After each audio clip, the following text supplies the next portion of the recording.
Hi, everybody. You know, people love angels. When I do programs about angels, the views just go up, and no wonder. Don't we all want to know that we're not alone?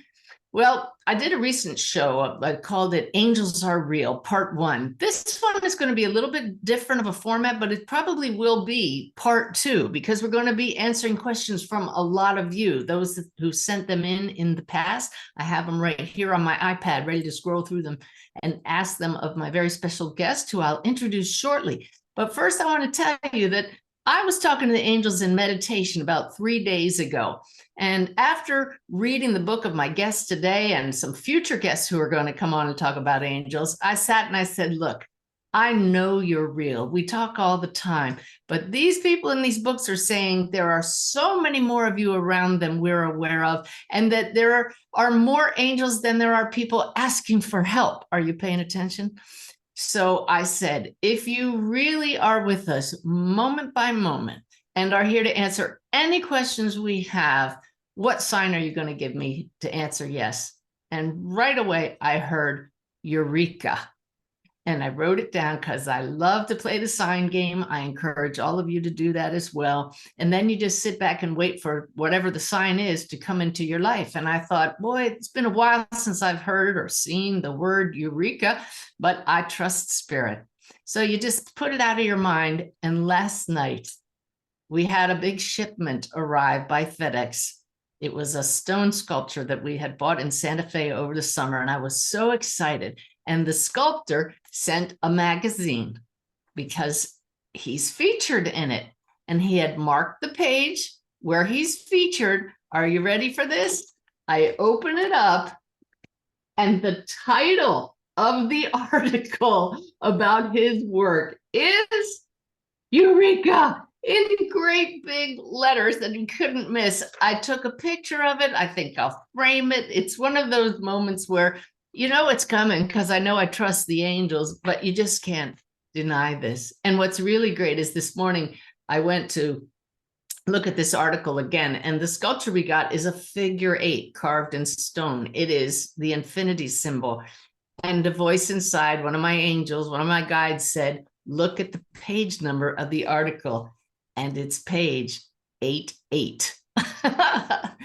So we're just starting off with a little angel magic here, and it's not magic at all. It's how angels work. And my guest today knows this already. She has written a book called How to Chat with Archangels. Her name is Debra Schildhouse, and I didn't want to cut into her time, but I wanted to give a good lead in and get you all excited about angels. So let me bring her on now. Debra, welcome to the show. Hi, Suzanne. Thank you so much for having me. And thank you for all the work you do helping so many people. In 2019, you sure helped me, but we'll talk about that later. I would like to hear that because it's always very affirming. It keeps me going. I get lots of emails from people, and it just shows we're on the mission of bringing hope and awareness to people. But I really have enjoyed reading your book, How to Chat with Archangels. I have questions for you about that, but you were not initially an angel person. You're more in on the healing track. You want to tell us about your background? Yes. So actually, I grew up in a very happy and loving family in Cincinnati, Ohio. Some of my favorite memories are of my parents that were reading to me from my children's Bible. And I was zeroing in on the archangels, the big angels. There was God and there were little angels, and there were these big angels. And I was a little girl, but I was like, wow. And throughout my life, I had an affinity, I had an attraction to the big, powerful angels. But I loved reading and I loved writing. And through school, I won some writing contests. And I thought, wouldn't it be great to be an author someday? And what happened then was I got to college. I went to the University of Cincinnati, and everything was going well. I just had the charmed life. And it was my second year of college. I was 19 years old. And all of a sudden, my life was not great anymore because my boyfriend of 2 years was killed in an automobile accident. Not so great. And yeah. Just like that, everything changed. And I lost all interest in doing anything. I couldn't understand where he was.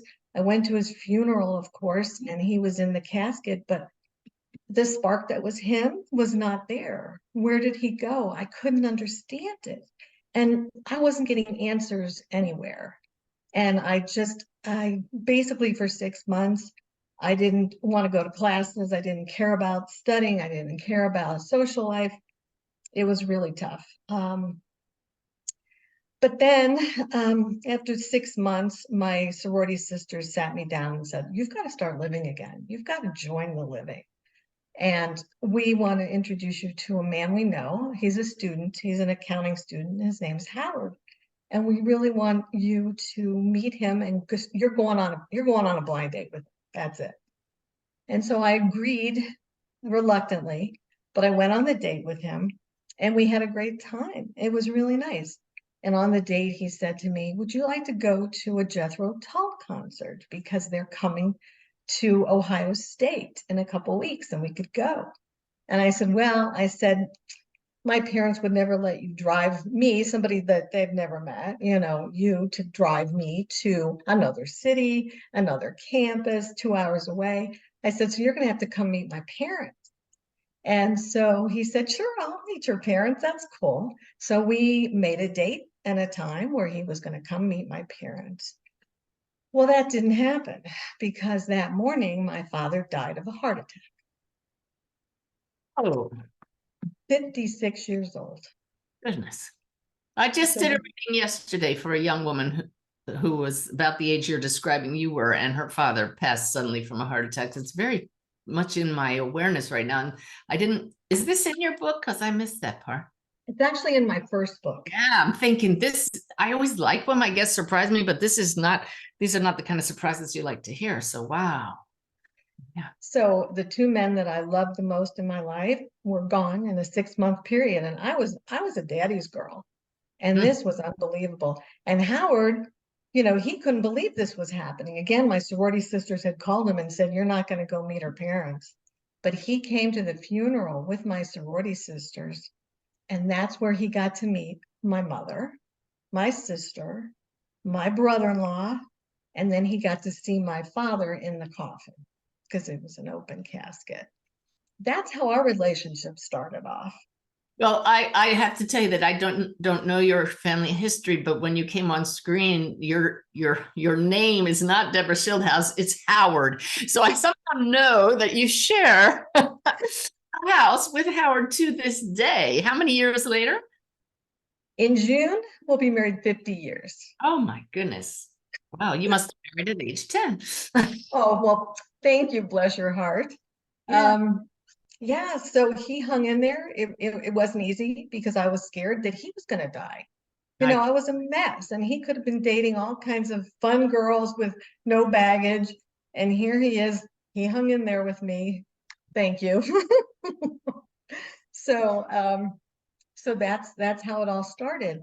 But it really kind of threw me on a spiritual path because I really needed answers I wasn't getting. And this is the mid-70s.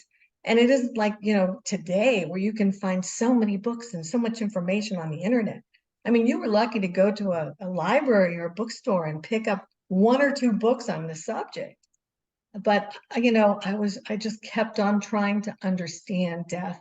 And I was bitter about death. And death was really, it was an enemy to me. I really hated it so much. Well, you're very young too. I mean, I had the same kind of wake-up call you did, but in my mid-40s. So it's actually a blessing and a curse, right? To start on that path early, but not in that way, huh? No, but we got busy. Our daughter Jill came, our son David came, and I saw a movie. And this movie was called Resurrection. And it was with Ellen Burstyn. And she played a hands-on healer. And the interesting thing is that she actually had a near-death experience. And when she came back into her body, she had the ability to use her hands to heal herself and other people. It's based on a true story? I don't think so. However, they did have a hands-on healer on the set. And because I had read information about the movie because it just fascinated me. And I'm watching her And she is putting her hands on people and she is healing them and she is helping them feel better. And I'm like, I want to do this. If I can stave off death for somebody, that enemy, I'm there. I want to do this. So I'm back at the library. I'm back at the bookstore, right? And I'm trying to find information now on hands-on healing, which again, there wasn't much, but there was a book. And it said, all you have to do is center yourself and you have to concentrate and bring heat into your hands.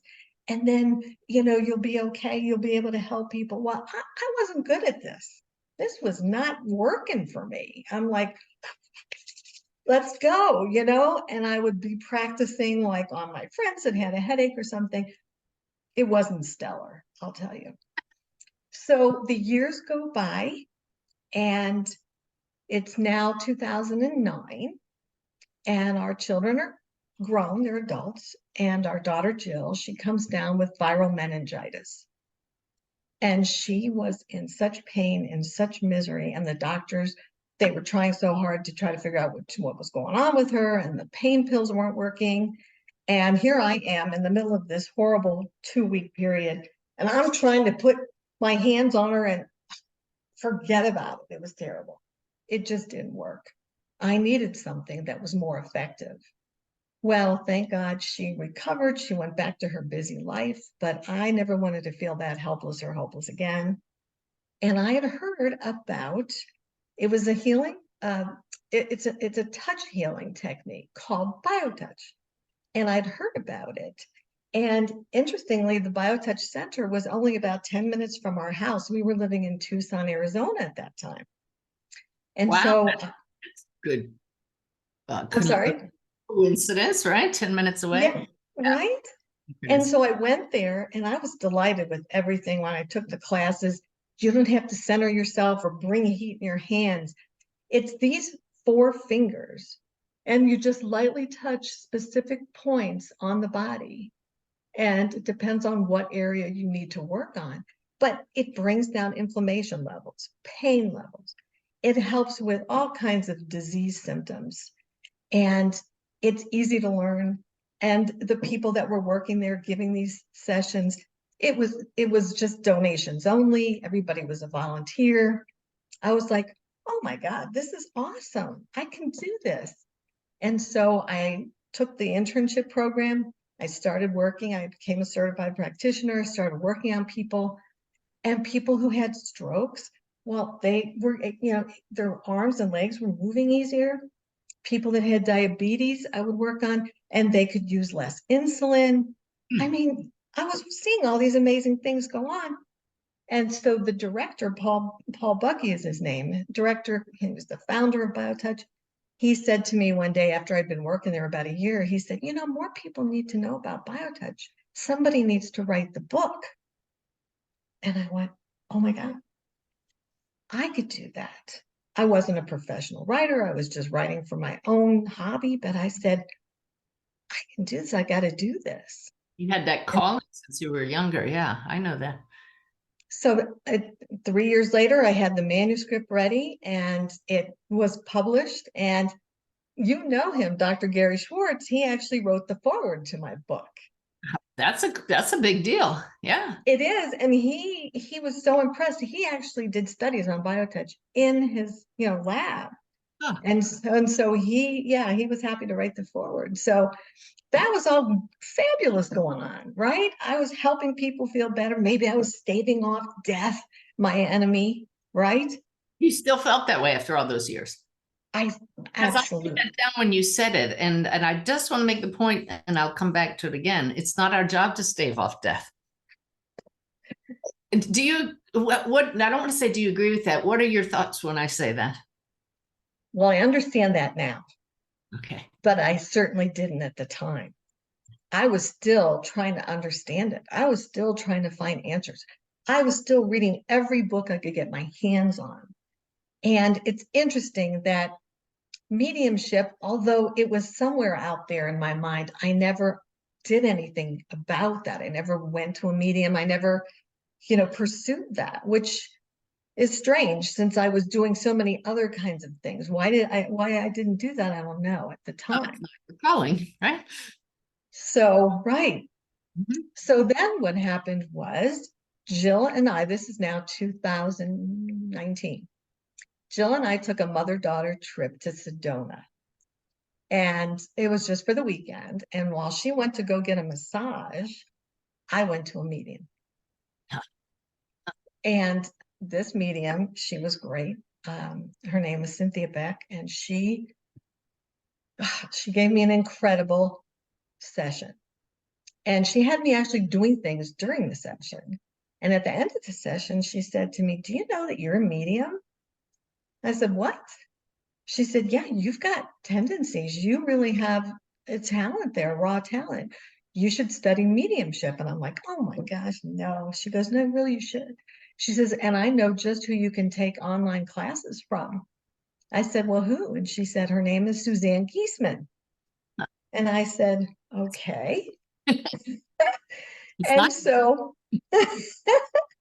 so I said, "Oh, it sounds okay. And why not? Okay, I'll try it." So I took one of your, I think it was 6-week mediumship course. And this was in 2019. And I will tell you, it was a life changer because every single class, I began to understand more and more that death was not death. There you It go. was not the end, right? And I, because of everything you were saying, and I felt that you were just speaking to me, even though you were speaking to all the other students. And it just, and then I joined a mediumship circle with other students in the class.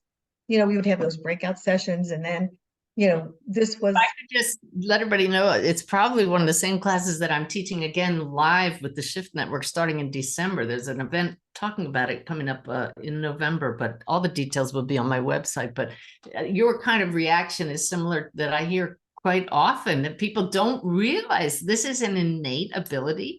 And when you start applying the techniques and try it, then you find out what you really can do, what you're capable of. So this is wonderful affirmation. Oh my gosh. So I joined this mediumship circle. There's about 8 or 9 of us, and we would Zoom once a week together because we were all over the country.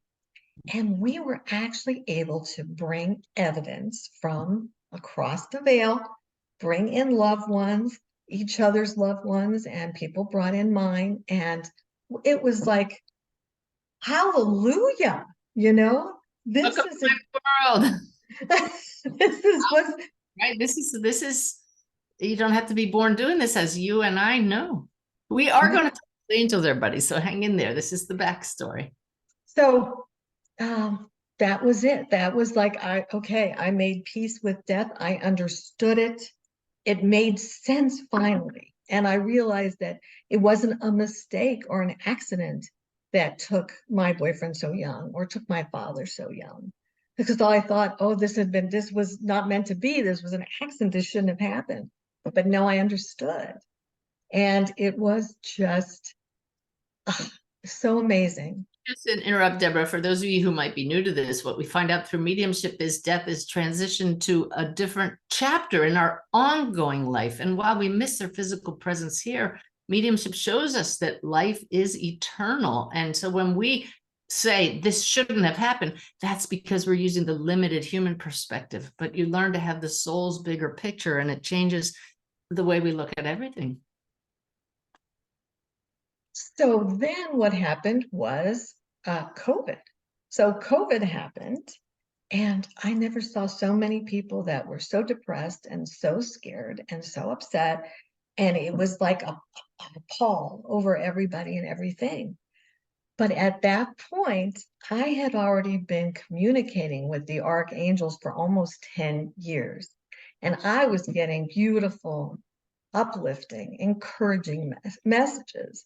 And I said, I need to share these. People need to hear these. And so I knew it was time to write my second book, my Archangel book. And so 3 years later, just in this past spring. I finished, and the book just came out in August. And here we are. Yeah, it's a delightful book. And my question, it's so funny. Most people say how to chat with angels. You go right to the top. And I love the subtitle, Inviting Your Divine Best Friends into Your Life. Tell us about that, because a lot of people put archangels up on a pedestal. That's the way we're raised. And you're turning them into our best friends. They are our best friends. So God created 9 ranks of angels. It's a hierarchy, and there's, thrones, and there's cherubim, and there's seraphim, and there's principalities. There's all these different tiers of angels, including angels and archangels. Well, the archangels he created as a bridge between him and humanity. They oversee what goes on the earth. And they're very interested in our soul growth. And so they are our divine best friends. They want the best for us. They want to help us, but they are seriously underemployed. And there are so many of them waiting, but we have to invite them in because we have free will. And that is a universal law. And so they can't just come into our lives even to help us, because that would be interfering. But And they do, let me just interrupt you. There are plenty of stories of strangers showing up and archangels jumping in. There are times when they do just come in unasked for. So yes, I have heard of that. And there are definitely always, occasions when those things happen. But generally, all we really need to do is, and it's so simple, is say, please come into my life, or please help me. Please, angels, help me, even in the middle of a crisis, and you're giving them the green light, and they will be there. And they do not judge us. They just love us. They don't care if we're religious or if we're not religious. They don't care what we've done in the past. They are only interested in guiding us, protecting us, helping us, and loving us. They are a true gift to humanity from God. And they're not these like very serious, dour, beings that, you just have to watch everything you say and do. They are so funny, and they make me laugh all the time. Of course, there's times where I get emotional, talking to them, and I cry too. But the thing that they have shown me over and over again is how much they love us and how much they want to help us. And they just want to be asked. So tell us how you got into this personal relationship with them and started receiving messages from it. I know you go into this in your book, so if you could just condense the actual event that led to that, just how did you realize you were getting messages from them? So I received an email in 2011 that was going around, and it was actually started by a medium, a German medium named Amiri. And she had been visited by 5 of the archangels, and she had such an experience with them. It just changed her life. And she wanted to pass that on to others.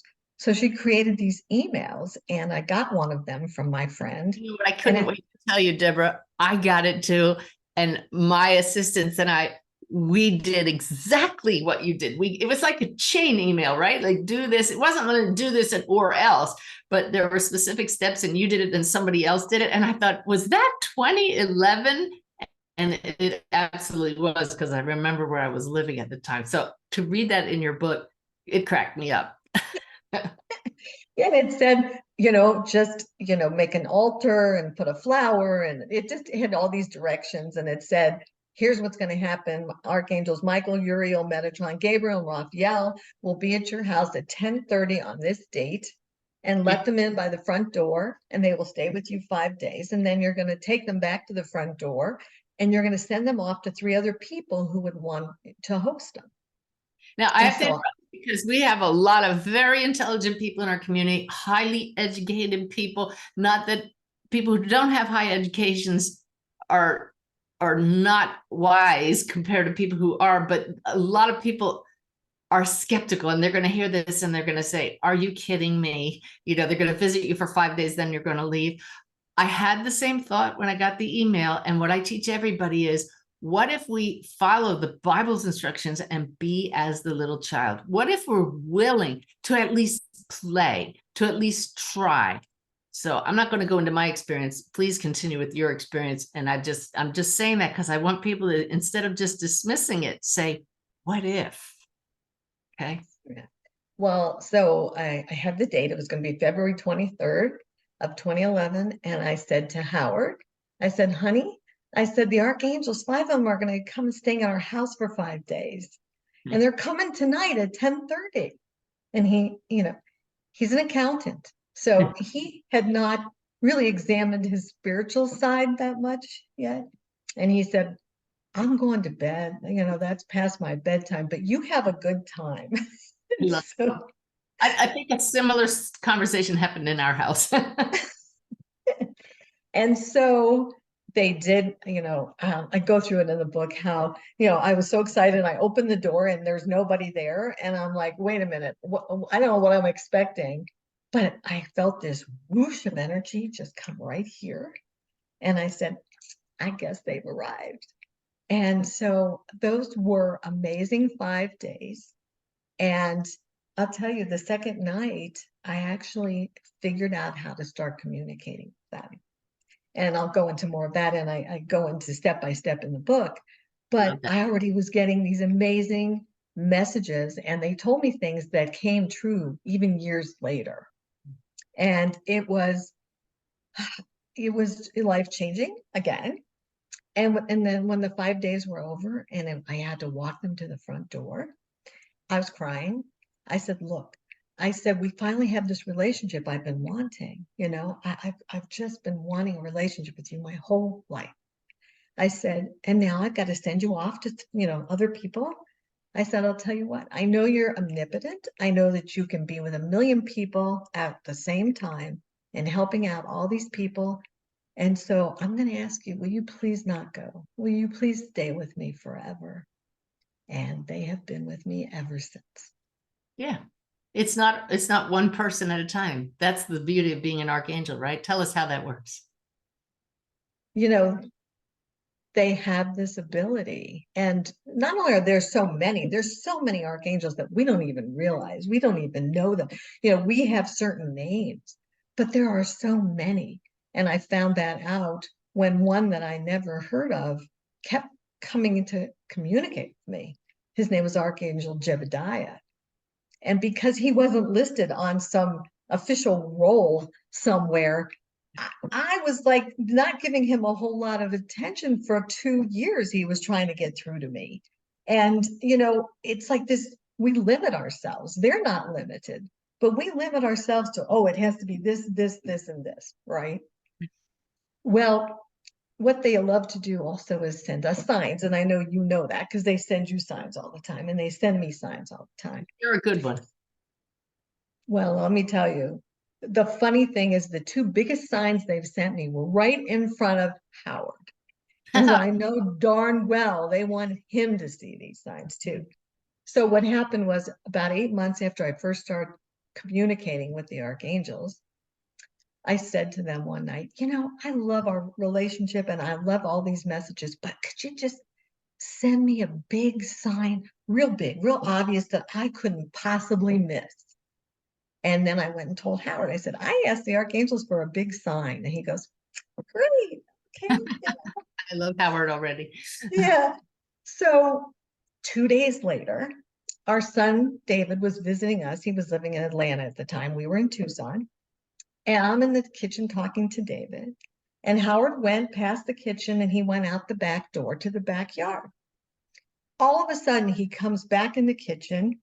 He says, bring my phone. I need the camera and come out here. We're like, okay, what's going on? We run outside. Howard's looking up like this. This was floating over our house.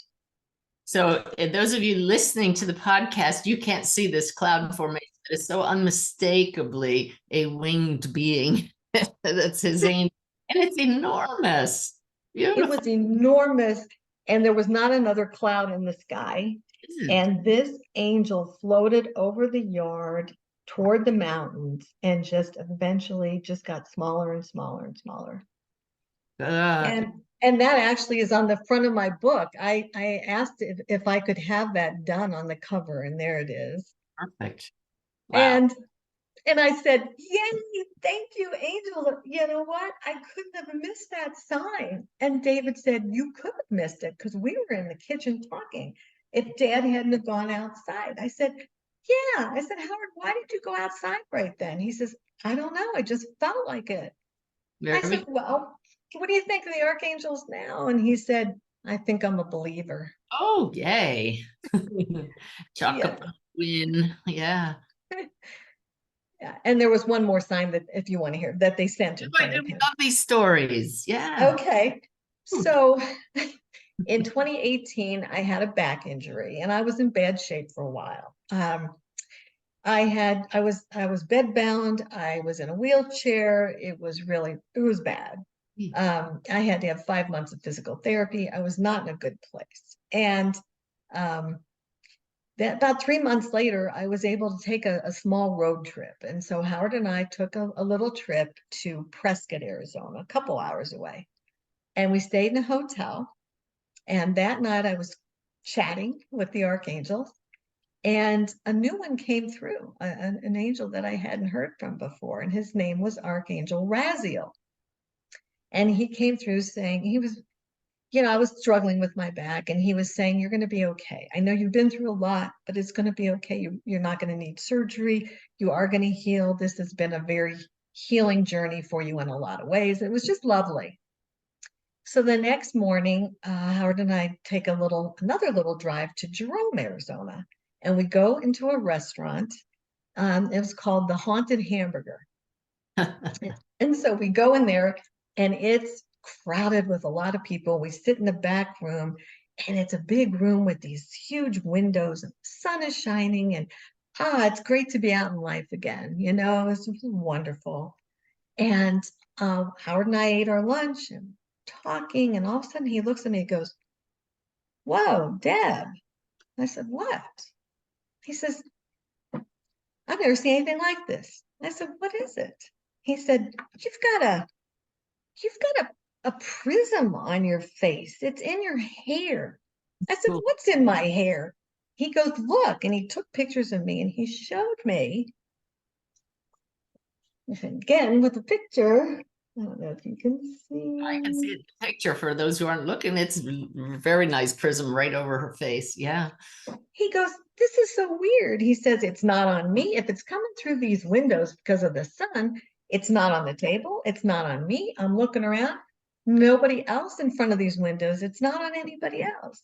He says, in fact, it looks like it's coming from inside of you. And I said, wow, that's amazing. So the waiter walked by and Howard said, excuse me. He said, look at my wife's face. And he looks at me, he goes, cool. And so Howard said, does this happen to people often sitting here? He says, I've never seen it happen before. I said, well, how long have you worked here? He said, 5 years. I'm like, okay, that's interesting. And so this stayed on my face. If you moved, it didn't show up on the wall behind you, right? Correct. It was just on me. Wow. And so it lasted for about 10 minutes, and then it slowly disappeared. And again, I never would have seen this sign if it wasn't for Howard. It was right in front of his face. I wouldn't even have known it was there. And so the real interesting part is that I learned later that Archangel Raziel, just like all archangels, they project a color or colors. Each one has their own. Archangel Raziel projects the rainbow. And he's the one who had come the night before for the first time. Wow. Is that something they told you, or this is something known by others? This because I've never heard of this angel. Oh, this angel? Yeah, he's actually like the Merlin of the alchemist of the archangels. But other people have connected with him as well? Oh, yes. Raziel. And known for the rainbow. Yes. Well, that's pretty cool. All right. So open minded. but I am going to go look them up. Please do. In fact, I gave him a chapter. I regularly chat with 10 archangels, and so they each have their own chapter. Plus Archangel Azrael, the angel of death, who has his own chapter.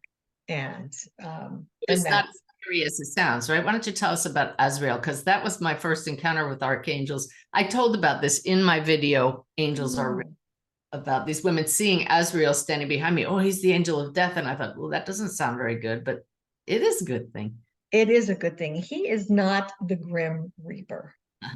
His name actually means helper of God, because what he does, not only does he help in the transition when we are transitioning, and going across the veil, and he does, and he helps us, he helps our souls go back up to God.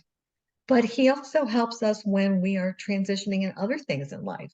Like, are we going to, a new school? There's an ending of this school, the beginning of this school. There's the end of this job, the beginning of this job, the end of this relationship, the beginning of this relationship. So he can be called upon to help for anything like that, any of these transitions, of course. But he came to me and I knew his name. And so when he came through, I was like, oh, nope, don't want to hear from you. Nope, And he did come through to tell me that my mother was going to pass within the month. No kidding. And here's the thing, in that situation, she was almost 96, but she was still in pretty good shape. And once I thought about it, I was able to prepare, which I couldn't do for my father's death. Right. So I really appreciated that he came through to tell me that within the month, Mom was going home. And so I said, okay. I said, will you promise to be with her? Will you be with her? He says, we are already with her. And she was in a care home and she was doing well. But then a couple days later, she fell and broke her shoulder. And that was really the beginning of the end, because she then couldn't get out of bed. We had to have hospice come. But Mom would tell us, she said, there's this lady that comes and sits next to my bed. She's here at all hours. And she described her. She said her name's Catherine, and she's young and thin and tall, and she has long dark hair, and she sits next to my bed. And I don't want to be rude. I say, but I fall asleep and I wake up and she's still there. And so my sister and I are like, well, we know there was nobody named Catherine who looked like that, either in the care home or hospice. But, Mom talked about this Catherine a lot. Well, after Mom did pass, someone sent me a condolence card, and they didn't know anything about this Catherine, but on the front of this card was an angel that looked exactly like Catherine. Exactly like her. And I just knew that Archangel Azrael had sent Angel Catherine to sit there with Mom. Nobody else could see her. Beautiful. And so, and I have on my website and in the book, I have a picture, black and white in the book, but on my website, color picture of Catherine. And so I'm so grateful to Angel Azrael for how he took care of my mom. That is amazing. It shouldn't amaze me, but I can never hear too many of these stories of predictions and helpful messages. What is your website, Debra, speaking of being helpful? It's debraschildhouse.com. Enough. So I hope you all are enjoying this. Please click subscribe. Do you know that there's this algorithm in YouTube that when you click subscribe, it helps get the messages of hope to more people. So you are being an angel to others just by joining the Awaken Way community and the Messages of Hope podcast. So thank you, thank you, thank you. All right, I wrote down a note here. So what about people who don't know the specialties of the archangels? And they definitely have those. How do people get the right help? I know these answers, but I want to hear it from the angel expert here. Well, in my book, I actually have a chapter on, it's like a quick guide, who to call for what. So for instance, Archangel Michael, he is the angel of protection, of travel, of truth and justice. So if you need protection, or someone you love needs protection, or you're going to travel, or you're going to court and you need justice and the truth to come out, call on Archangel Michael. And if you are needing healing, oh, and by the way, Archangel Michael, his projected colors are royal blue and royal purple. Mm. Archangel Raphael, who projects the color emerald green, he helps with healing, and he will heal and help heal us, mind, body, spirit, soul. He is the one. You have Archangel Jophiel. Not that they have genders, but the archangels do have more of a male or female energy that people can feel. Mhm. And Archangel Jophiel, she is the angel of beauty, and she will help you she's like the expert of feng shui. She'll help you decorate your house with the right colors and the right lighting. She'll help you find that colored scarf you've been looking for. If you ask her to go shopping with you. Deborah, what I'm hearing from my guides is people who think that's silly. Why do we care? It's because these are high vibrations. So to surround ourselves with the higher vibrations of beauty, which is an innate aspect of the soul, lifts us. Exactly. And it makes us happier. And, anything they can do to they know it's tough down here. Yeah. Anything they can do to make it, easier for us. And it's funny because the first time that Angel Jophiel came through, I had just painted my toenails this hot bubble pink colored, and they were still wet, my toes, and I grabbed my journal and I'm writing. And she came through for the first time, and She had a captive audience. I could smell her. She smelled like a strawberry scented candle. And Huh. that was and that's another way they get through to us, by the way. We have the sixth sense. We all have these sixth sense. And we all have they're clair senses. And they may not be well developed, but the more we do use them, like anything else practice, they come through and they get sharper. And so all of a sudden I was smelling her, which is clairalience. And I was like, wow, what am I smelling?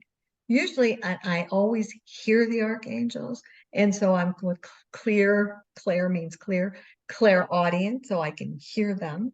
I have a knowing, claircognizance, and then I have clairvoyance, and then I can sometimes see the words they're going to say before they say them. So they even know how to reach us, which are our strongest clair senses, and they can work with us to meld their energies with us so that we all can do this. And So in fact, how about I'm sorry. telling people, and you make it very simple, and it is in your book, just a nice review of how people can start right away by chatting with the archangels. Right. And I've actually taught 3 groups of people how to do this. And even the first night, they had pretty success getting their own messages, which is what I don't give messages for people. I don't do like readings. My thing is I want to teach you how to do it. I want you to learn how to have your own relationship with your divine best friends, because there's nothing like it. It's incredible. Yeah. Yeah. So but give us in a nutshell your how-to. So Help people. the how-to basically is you grab a pen and paper. We have these cells in our brain. They're called RAS cells. That's reticular activating system. And what they are is Did you learn that from my class? did you talk about that? Anytime. Yeah, but I've never heard anybody else mention it except in an amazing. No, I don't remember that from your class, but Wow. there's like a bridge between conscious and subconscious, and they help us to focus. And so what happens is when you are writing by hand, it triggers those cells. It's a form of meditation. And then they did a study at Indiana University in 2010, and it was with MRI technology.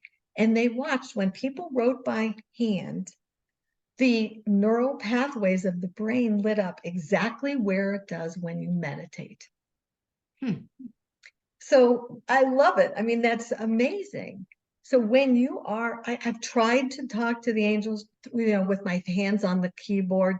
It's not the same. It doesn't work as well.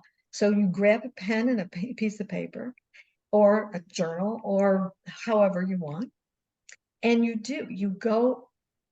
take your breath, because they do meld with us. It's helpful through our breath. And you open yourself up. You open your heart up.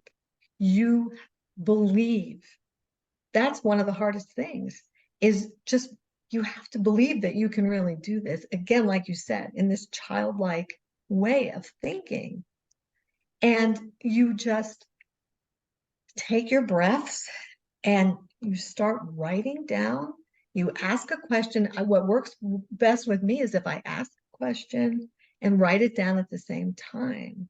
And at first I got gobbledygook and I wrote down like, what am I writing here? But eventually they meld with us, and I keep taking breaths every couple minutes, and I was hearing the answers. And I go in the book about all the ways that you can enhance this, and you can sharpen this amazing communication. And sometimes it's not going to work. Some nights you're not feeling well, or you're emotional, or for whatever reason, you're not getting through, and that's okay. Try again the next day. Yeah, your book includes a lot of beautiful examples of the conversations that you had, and I know from reading a lot of channeled material that you've definitely reached the higher levels there, and there's a lot of beautiful wisdom in their energy. So I congratulate you there. Oh, thank you so much. I want to just mention, as I mentioned, channeling, if I could. Coming up soon, I'm doing channeling for charity, which I do about 3 or 4 times a year. And I hope people will go to my homepage, because this time we're raising money for kids with cancer to be able to attend camp with other kids who have cancer and find hope there. And I'll be channeling live. So all it takes is a little contribution. Nobody's turned away because you can't contribute anything, but I hope you'll be able to join us. Check it out on my homepage. So I just use the word channeling. That's what I'm doing in a deeper state of consciousness, channeling. But really, the kind of writing you're doing is open-eyed channeling. Do you see it that way? Yes, I mean, I'm definitely open. I'm not in the kitchen, baking brownies. I have made an intention to connect with them, and I'm open for their messages. And so, when that works, it is beautiful. And I don't always hear exactly correct, but I hear close enough. Like with my first book, they had told me that I was going to have a literary agent. I would get a literary agent. And I said, no, everybody's telling me I'm a new author. I'll never get a literary agent. And they said, yes, you will. And I said, okay, so then what's the name of the literary agency? And I'm hearing Woodside. And I write down Woodside. Yes, Woodside. Okay, I'm hearing Woodside. So I write down Woodside. Okay. Well, a year and a half later, when I got my literary agent, it's Waterside. Close enough, right? Yes. Yeah, that as long as we understand, that's what's important. That's beautiful. That's great. Yeah. So you have regular sessions where you sit with the very clear intention and the belief, the 2 really important keys there for connecting. How about just day-to-day doing things? How do they get your attention if they need to? I start to, again, I'll hear something. It's a whisper. Sometimes it's a thought, and sometimes it's like a yell, but I know it's them. At first I wasn't trusting that, because it's so easy for us to say, I'm making this up. But they don't talk like we do. So for instance, I remember they came through one time. I was like worried about something, and something was going on, and they said, just float above the fray. Well, Yeah. I sure don't say that. Okay, float above the fray. The way they speak, and they're always, always, always loving. They're always encouraging. They are always your best friends. They've always got your back. They never shame, they never blame, they never judge. That's You can, all of you, everybody, every one of us. Yeah, nobody is not worthy. Yeah. right, right. And that doesn't matter. They don't care. They don't look at you like that. That's And when I said, I asked Angel Jebediah, I said, why do you love us so much? What? And I have in my book, there's a chapter I call Archangelisms. And this is some of the wisdom that they've shared with me over the years. And he said, we love you. And I've got it written down, so I say it right. We love you because we know how you were created with fibers and filaments of light and adoration for the one. Every single soul who is or has ever lived on the earth was rightfully created within the loving veneration of God. There will be a day that will dawn with the shared realization of just how important you all really are. Can you just feel that energy? Yeah. Yeah. Veneration, that's not a normal word we would use. Yeah. Right, right. And You, so you'll know that you are not making this up. I promise you will see. And your life, it's so much more comforting, no matter what craziness is going on in the world. They are there for us. And so that just, if they're there for us, why don't we ask them a couple questions? I would love to do what I said at the beginning. I was going to do it. Take some of the questions that people have sent in, and we'll see what kind of answers come up. Now, you can answer from what you know from learning from them, or we could set the intention that they also inspire some of those answers. Okay. So I don't know what we're going to get here. I've downloaded them onto my iPad. Let's see. Okay, these are from our community. How can I know who is sending me a number I keep seeing? I'm trying to know if it's from my loved one in heaven or from an angel. I've asked and not figured it out yet. it's interesting. If you ask for a specific number, I get number 11, I get number 111s. I always feel like those are definitely angel numbers. But I think you just keep asking, and you're going to get a knowing in here. There will be a knowing. And at the end of the day, if this is a sign that brings you up and makes you feel good, makes you feel comforted and better, then it doesn't even really matter who it's from, as long as it's doing the uplifting. Here we go. Yeah, that's a human tendency to want, well, I need to know who it is. They don't care. Exactly. Beautifully said. Here's another one. Can the angels always hear our thoughts as clear as our word? Do they feel and hear our intentions? I speak to them, but sometimes in my thoughts, not aloud. Perhaps you can ask them, they wrote. Yes, they are connected to us, and they know exactly what we're thinking and what we're feeling. And they've known us since even before we came into these bodies. They have been around us. And so you don't even try to fool them, and you don't try to act like somebody you're not. You have to be completely honest with them, because they know, you know. But So the exact question, not necessary to state out loud. Would you agree? exactly. Okay. Do pets have guardian angels watching over them?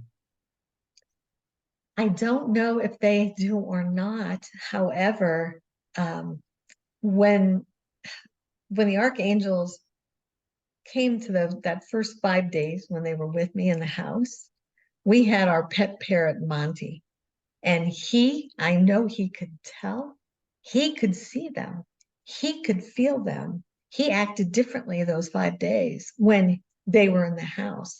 So I know there's a connection there. And so that is a sentient being.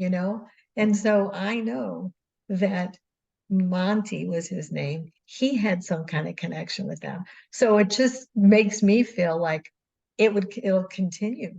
animals have souls. And so definitely, why wouldn't they be connected to? Beautiful. And truth. As I tune into Sanaya, my guides right here, they say that all life is sacred. And because of the heart connection that we have with our sacred pets, they are watching over them. The archangels specifically are assigned to the human species, but because of that heart connection, the animals are included in the umbrella they show me. So not specifically an archangel assigned to a pet, but it's all that the love connection, as you were saying. How about one more? Okay. Because I have so many here, pages and pages. I'm going to do a dedicated show to questions, but I did promise we'd do a few. Okay. We answered this one already. Do angels come at death to help because they saw their mother as she was passing, surrounded by a beautiful winged angel? So we did address that one. Is our intuition the voice of our guardian angel? I often think it must be, especially when on rare occasions I've done the opposite of what my intuition was leading me to and things didn't turn out quite right. Yeah, what's your take on intuition versus angels? I think it's all connected because our intuition is part of our senses, our sixth sense, that we were given so that we could actually kind of transcend this human body, even while we're still in it, and still be able to benefit from all the messages. And so, yeah, I think our intuition is our sixth sense. It's all there to help us and elevate and be part of the light of God and in this relationship we have. And the angels can merge with your intuition, send you inspiration, like they sent your husband Howard outside when the cloud was there. He says, I don't know what made me go out there, but you and I know his thought was, I go outside now, and you don't realize that it's coming from the higher beings. Look at the clock now, and it's 11:11, right? Right, exactly. And you just have to peel your eyes, keep your eyes peeled. Once you've asked for a sign, I mean, it's easy to miss. And, some of them are not going to always be as big as these obvious ones. Some of them are just, you will hear it, you will see it, but be ready. Right. Exactly. Do you have, maybe we can end with one other favorite, no other explanation angel story, perhaps one from your book or one that didn't make the book, or a recent one? Oh, wow. Gosh, there's always so many of them, but I just would love to actually this was from Archangel Sandalphon. He says, you can achieve great things by allowing the best of yourself to permeate the rest of yourself. And I just love that saying for us. And Archangel Raphael says, try to remember that pain can promote growth as a crack in an eggshell promotes new life in the hatching. And so what I take from this is they love us so much. We need to know how much they love us, why they love us, and why they want to help us. And I just feel like the reason I'm on this show today is because the archangels had, back then, I took your class and I became friends with a woman who knows you. And she told you about my book. And I just know that the angels have been working. Yes, I know they've been working to get this today, this show, so that more people can hear about archangels and promote this relationship that we all should have with them. So that's my latest. And I do want to ask a question that it came up when you were talking about your back injury. This was in the midst, I knew you said it was 2018, was I correct there? yes. And yet I know you had that beautiful incident where you welcomed them into your life in 2011. So I want to make the point that just because we establish a relationship with archangels doesn't mean we're now free of accidents, free of injuries, free of pain, free of death of loved ones and ourselves, because that's part of life. But because of your awareness of angels, how did that help you through that time, and how did you grow as a result? I'd just like to make that point, if you could just elaborate on that. That is so true. They are there for us, they help us. But as I just read, Archangel Raphael, who is the healing angel, he knows the pain I went through. And when I was going through that pain, I was losing faith in them. And I was like, why am I, this is the worst pain I've ever had, worse than childbirth. What's going on here? And so I knew they can't, our souls have to have this journey. And there is growth in pain, unfortunately, but it's true. And so they can help us through it, but that they can't eliminate it for us. They But can they can, eliminate suffering by inspiring us, but the pain is part of life. That's just, yeah, one of those challenging things to accept. And I say it, I wanted to make sure we bring it out because so many people watching this show, listening on the podcast, are going through hard times. We all do. It's life. Oh, yeah. But you've given us some beautiful inspiration today. Oh, thank you. Any parting, maybe another phrase that you have from your, what did you call them? Archangelisms? Yes, archangelisms. Well, I have it right here. So, how did that happen? How did I just have that? You made, that's one of Here's, the, if I could just finish it, one of the most common questions we get in class is, how do I know I'm not making it up? How do I know it's not my imagination? And it's exactly the kind of thing you're sharing now. It's the wording, the phrasing, the inspiration, the thought that you know that's not me. So what did you find that you love? here, I just turned to this one from Archangel Jophiel. If you remember, she was the angel of beauty. She says, here's a glorious beauty idea. Want to create a perfectly flawless face? Cover any of your perceived facial imperfections by lighting yourself up with a bright smile. No more imperfections. Nice. You know, you can't bother them. Nothing you ever ask them is too small, and nothing is ever too great. You can't bother them. They're here because they want to be with us and help us no matter what. That is a beautiful point. Because just like your title, how to chat with archangels, in that there, you just showed that phrase that you shared, something as simple as a smile. That is great teaching. We tend to think, oh, there are angels and there are archangels. We can only take the really big stuff to them. But you're saying, no, chat with them, as your subtitle says, your divine best friends. Yeah. Exactly. You know, ask for the perfect parking spot while you're driving to the store. I can't say how many times that's happened. You know, they have fun with us too. They do. Well, and that balances out the pain. So I'm grateful to the archangels, grateful to you, Debra, for sharing with us today. And Thank you so you much. for joining us on the show.